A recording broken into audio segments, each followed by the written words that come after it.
Hello,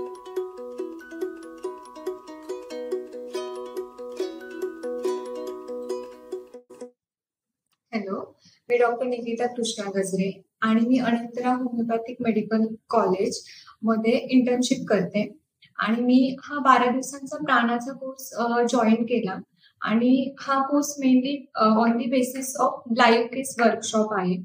आता आपण first to fourth year आपण सर्वांनी थेरॉटिकल नॉलेज खूप घेतलेलं असतं. मटेरिया मेडिका, ऑर्गना सगळं काही आपल्याला प्रत्येक मेडिसिन्सचे सिम्पटम्स सगळ्यांना माहितीच असतात.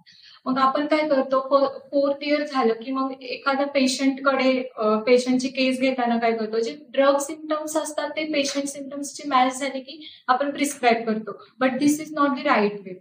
इथे आल्यानंतर सरांनी पहिल्यांदा क्वेश्चन केला की व्हॉट इज सिमिलिया सिमिलिबस क्युरेंटल आणि वी वर लाईक की लाईक युअर्स लाईक. बट नाही, असं नाही. जे पेशंट सिम्पटम्स ड्रग सिम्पटम्सची मॅच करतात दिस इज नॉट राईट वे.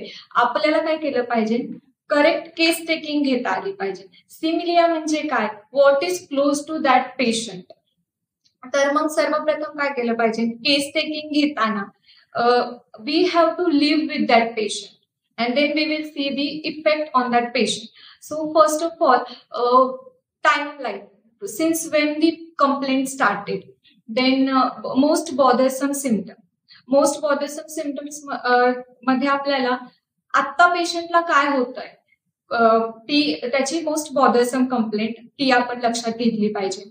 त्यानंतर आपण करेक्ट वे मध्ये सगळे सिम्पटम्स फॉर्म केले पाहिजे, म्हणजे आपण कम्प्लीट सिम्पटम फॉर्म केले पाहिजे. कम्प्लीट सिम्पटम्स मध्ये आपण त्याचा कॉज, ओडीपी, LSMC हे सगळं आणि माइंड हे सगळं पाहिलं पाहिजे.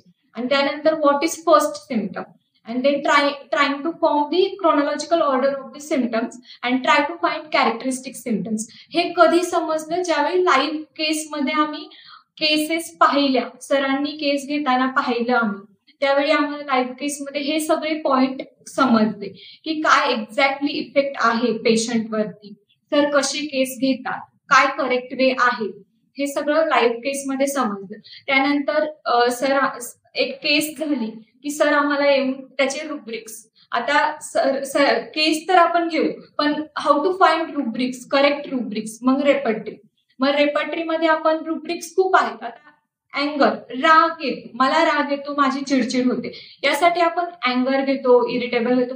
बट अँगर and irritability is different thing. So what is अँगर, रेज, इरिटॅबिलिटी, वेक्सेशन, या रागाचे हे वेगवेगळे प्रकार आहेत. मग करेक्ट वे मध्ये काय आहे हे सरांनी एक एक रुब्रिक घेऊन एक्सप्लेन केलं अकॉर्डिंग टू केस पाहिल्यानंतर पेशंटला राग येतो, पण रागाचा कोणता प्रकार आहे तो, आणि तो रुब्रिक करेक्ट रुब्रिक कसा चूज करायचा हे इथे आल्यानंतर समजलं.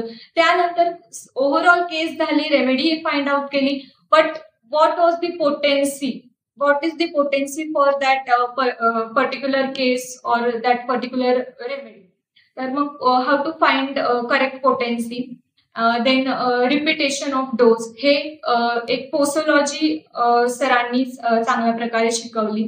पोसोलॉजी मध्ये आपण सिम्पटम सिमिलॅरिटी बघायची, पॅथॉलॉजी बघायची आणि देन बॅकग्राऊंड बघायचं. यामध्ये आपल्याला समजतं की पोटेन्सी चूज केल्यानंतर हायर पोटेन्सी कधी द्यायची, लोअर पोटेन्सी कधी द्यायची, हे according to acute cases and chronic cases च्या वेळी सरांनी चांगल्या प्रकारे एक्सप्लेन केलं. आणि हे सगळं एक लाईव्ह रोज 2 लाईव्ह केसेस आणि डेली लाईव्ह केसेस पाहून झाल्यानंतर त्या केसबद्दल डिस्कशन, आणि त्या केसबद्दल डिस्कशन करताना त्याचे करेक्ट रुब्रिक्स आणि त्याची करेक्ट पोटेन्सी आणि ती करेक्ट मेडिसिन कशी आपण चूज केली, हे आम्ही सगळं लाईव्ह केसेस द्वारे इथे शिकण्याचा चांगल्या प्रकारे प्रयत्न केला आणि सरांनी खूप छान प्रकारे एक्सप्लेन केलं.